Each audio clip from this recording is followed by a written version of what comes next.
Hi there, it's Livia here. It's good to see you again. This is the last part of the How to Mix Skin Tones lesson.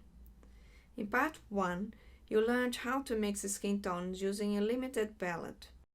Then in part 2, you learned a little bit about value and why it is important to relate value to color. Now on part 3, you're going to discover how to mix lips, hair, and reflected colors. So stay tuned.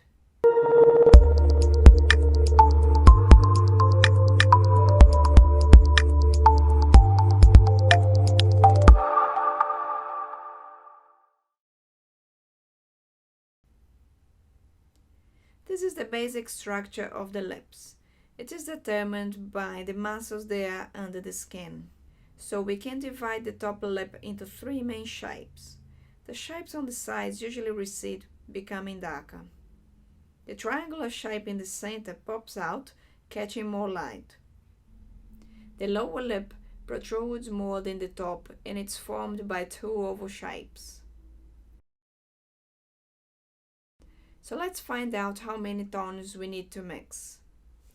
The darkest dark, that goes between the lips. Medium dark, on the sides of the top lip. Medium light, on the center of the top lip and bottom of the lower lip. And the lightest light, on the lower lip. So I need about 4 shades to make a rounded surface have some form and look convincing.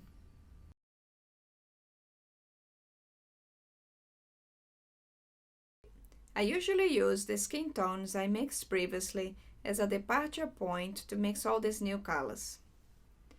Keep in mind that every picture is different, and it all depends on the light conditions on your subject, alright? So I take a bit of each skin tone and add more red. If you wanted to lean to the orange side, just add a bit more yellow.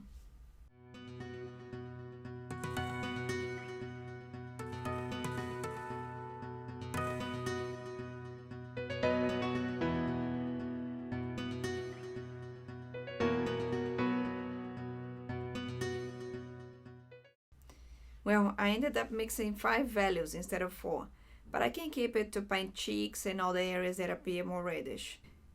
So I'm fine with it. There we go. Let's see how that relates to our value structure.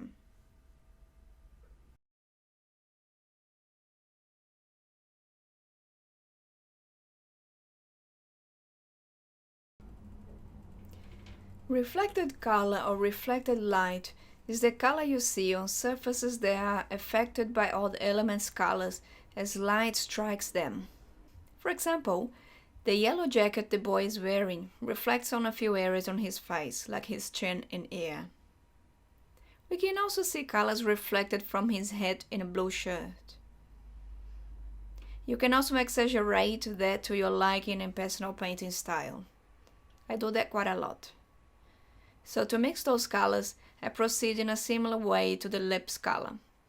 I go from the skin tones, and in this case I combine ultramarine blue, a bit of white, and crimson red first, and add this mixture to the skin tones.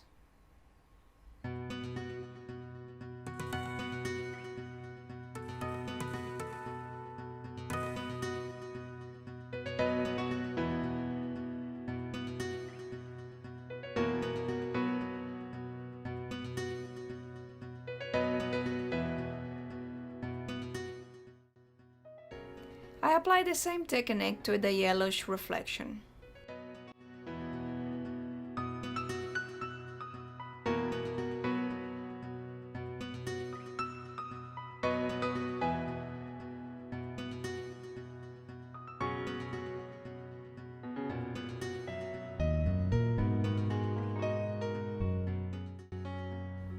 There we go. And last but not least, the hair color. We also need to mix a few shades, so I apply the same principle to mix these colors. That creates harmony throughout my painting.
hope you've enjoyed this 3-part lesson.